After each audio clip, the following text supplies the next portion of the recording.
Good morning, good afternoon, and good evening, YouTubers. It is I, your host, Brooding Gamer, for another Jurassic World Dominion figure unboxing. Today we have the Megaraptor. So far we've already unboxed the Iguanodon and the Liopleurodon, and this is the last one that I personally own. It's very cool. I have to say this is probably my favorite out of all three. I've really been liking the figure. I love these giant claws. It gives like a Therizinosaurus-esque kind of vibe, like this could be a family, or one of the family members of it, but it is indeed the Megaraptor. It has some sounds that are very interesting in my opinion, but the box is pretty much the exact same. I definitely love the box with this background. I think this dinosaur definitely fits this theming for the box. On the back, he has the same tactic as most of the dinosaurs. You push down on his back, his head bobs down, and he bites. Like I said, we've done the Iguanodon and the Liopleurodon. Sinoceratops, I've yet to be able to find. I've yet to be able to find any of these guys in the store anyway. These were all purchased on Amazon for their normal price. I actually pre-ordered these all the way back when they were announced in March, maybe? Maybe it was March or maybe even April. I'm not sure how far back that was. But without further ado, let's stop talking and unbox this dinosaur. Okay, here we are with the unboxed Megaraptor. Here is, of course, the code for you to use on your app. We will go ahead and put that back in. And I have to say, there's a lot about this figure that well, there's a lot to start with. This is probably going to be the most in-depth. He does have a bit of a hard time standing up. His legs are very, well, they're very wobbly. They're not at all what I was expecting. He's pretty, well, these feet, for starters. Let's talk about the feet. He's got probably the biggest feet of any dinosaur I've ever seen. He does not have that famous, that claw. Hold on, he keeps wanting to focus on the wrong thing. That claw on the toe. He's got normal shaped theropod-like feet, if you even want to say normal shaped. Paint job is very lackluster on the feet. There's no, there's like kind of these little black specks. It's really hard to describe throughout the red portion of the figure. They go all the way down like they just kind of had things dropped into the paint, which is really weird, or the plastic when it was still forming. It's really strange.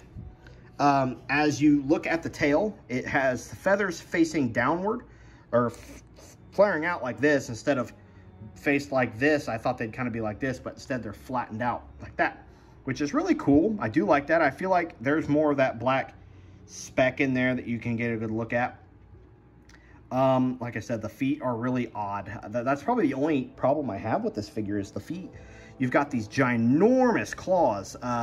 This one big sickle claw on both fingers, or both index fingers, I would say, and very small feathering on the elbows. I wish that could be a little bit bigger.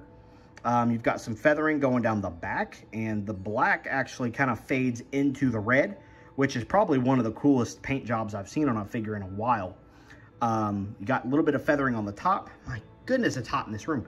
You've got these really bright orange or kind of an amber, burnt umber eye. Mine are actually, if I look on camera, they're a little bit brighter. If you look at the actual figure, they're a little bit darker. You've got this kind of zebra striping going down on the snouts, both sides.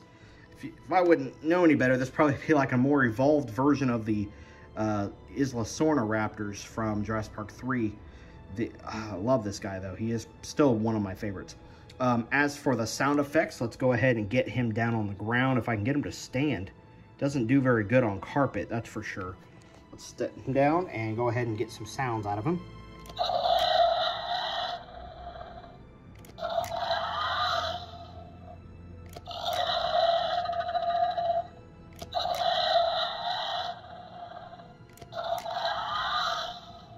All right, so there's only one sound, that last one you just heard, where it really does sound like a velociraptor or some sort of raptor from the series.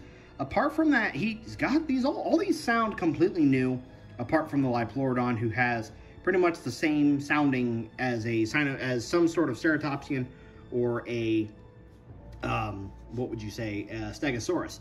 The arms on this guy do swivel outwards, so let me see if I can get, if you guys don't mind holding on here just for a second. You get this cool little arm flare out, which is probably how I'm going to have mine sitting. I just realized I can't tell if that's just where his arms are on both sides. Actually, it appears to be how that is. I thought he had some damage on his arms or his shoulders there, which is really neat. But the way he's got his arms out like this, it really does give an impression like he's very threatening pose.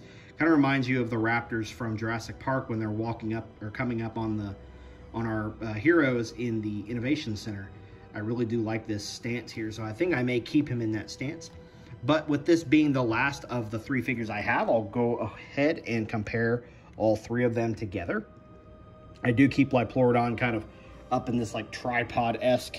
I know he's got 4 limbs, but it reminds me of the tripods from War of the Worlds. This is all 3 of them together.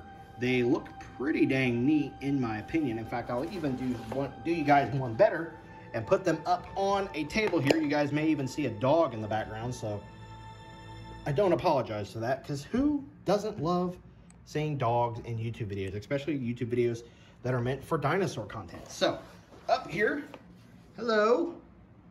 Hope you're having a wonderful time. So here is our Megaraptor. Please ignore the light. I'll kind of may shade this there just for help. There's our Iguanodon, and of course our Liplorodon. All 3 of these guys looking absolutely fantastic out of the box. Size-wise, I'll compare from the top. I'd say they're all probably roughly the same length from each other. Megaraptor definitely stands better up on a hard surface such as this instead of being on carpet. But apart from that, I'd say he's definitely my favorite of the 3. He has the best paint job out of the 3. Do you mind, ma'am? This is very inappropriate. But yes, this is all 3 of the Roar Strikers that I have of Wave 2. Hopefully I'll be able to get that Stinoceratops fairly soon. If you guys have these guys, by all means, let me know where you found them and did you pick them up? And how rare are these guys for you guys? Because for me, I'm saying guys a lot. For me, I can't find them anywhere. I had to order mine online. You done?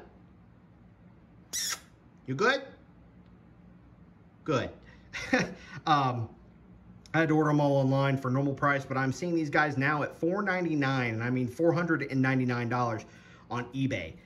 So you're definitely running into your scalpers now.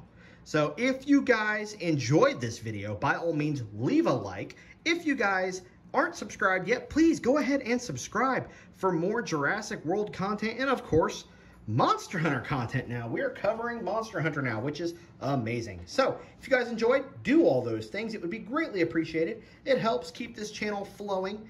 And until then, I will see you guys in the next video. This is Brooding Gamer, signing out.